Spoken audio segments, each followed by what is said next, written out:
thank you for joining me. Because at the end of the day, I'm only here to encourage. And I'm going to get right to it. When you go to a person's house, right, they got those 2 sets of utensils. They got the good utensils, the one that they never touch, and they only bring it out for special occasions. They keep the fine china in their cabinets, or they got it set out, but you don't never really use it. But then you got those utensils that's for everyday use, the common utensils, the ones that you use every day. That good set of utensils, those are only to be used in special occasions. And that's what you want to be. You want to be that good utensil. You don't want to be like that everyday use utensil. You don't want to be that. No, you don't want to be like the person that's conforming to this world. And now you've become just everyday use because now you're just doing what the world is doing.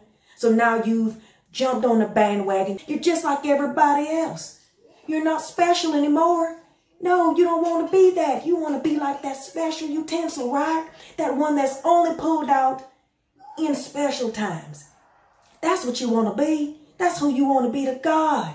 It's all a metaphor when you think about it. I'm trying to tell you guys something. If you just open up your heart and listen, open up your ears and listen to me. It's a metaphor in everything we do in life. So just like that special utensil, that special china, that only gets pulled out and used during special occasions. That's who you want to be for God. You want to be called on for special assignments. You want to be pure and clean like that silverware that never got touched because it's only for special use. That's what you want to be for God. And in order to do that, you got to purify yourself. Wash your hands of those sins. Turn away from those sins and do good. You don't want God to overlook you. You want to be used by God. Now, don't get me wrong. We all fall short of the glory. I know I have. So at the end of the day, if you repent and you turn to God, the Lord can clean your heart, renew that right spirit in you so you can become pure and clean and you can become that good utensil. That good utensil that I saw in my grandma's house, but I always wondered why she never used it.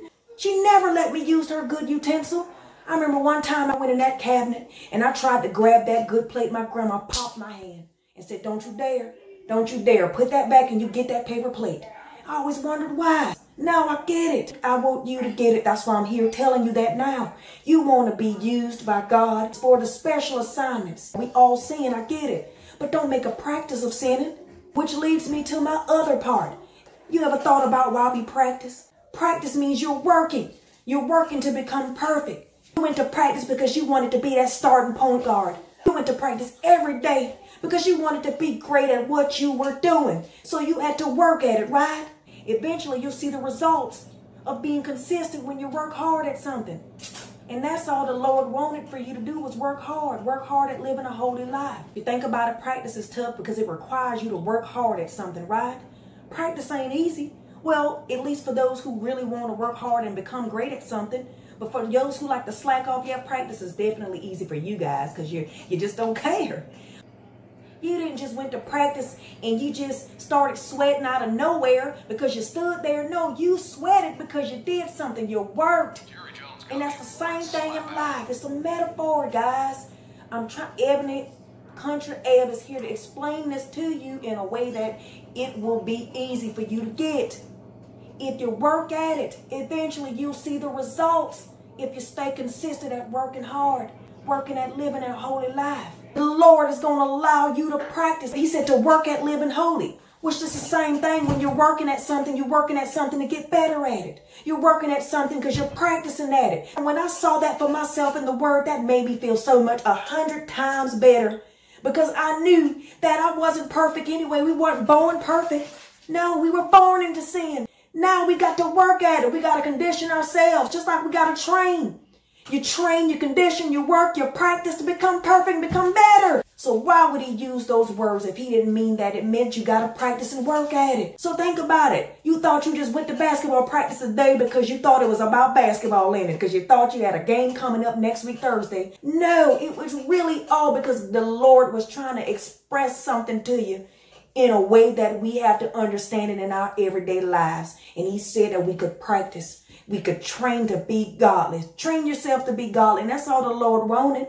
And I think that's a good thing because that means it allowed us to work at it. Sure, sometimes we don't like it. It gets frustrating. Sometimes we get too tired. Sometimes we want to give up. Sometimes practice because we just be a little bit too much on us. Sometimes we practice and we're just like, I don't want to do this. You want to give up. But keep on going. Practice to live holy. And then on the flip side, you know, kind of like you did that backward flip and you almost bust your head. On the flip side, you don't want to make a practice of sinning, because if you do that, that shows that you're not the Lord's. That shows that you're not a child of God. Let's not make a practice of sinning. Let's practice and work at living a holy life. It's in the Bible. It says it right there. That's the good thing, that you get to work at it, because the Lord knows you're not perfect. You were not born perfect, and he knows it. So let's work at it. Let's train, let's practice, and let's work at living a holy life. Let's train ourselves to be godly. Because training for godliness is better for you in this life and in a life to come. The results of salvation and pleasing the Lord. That's all it's about. Think about it. And remember God. That part.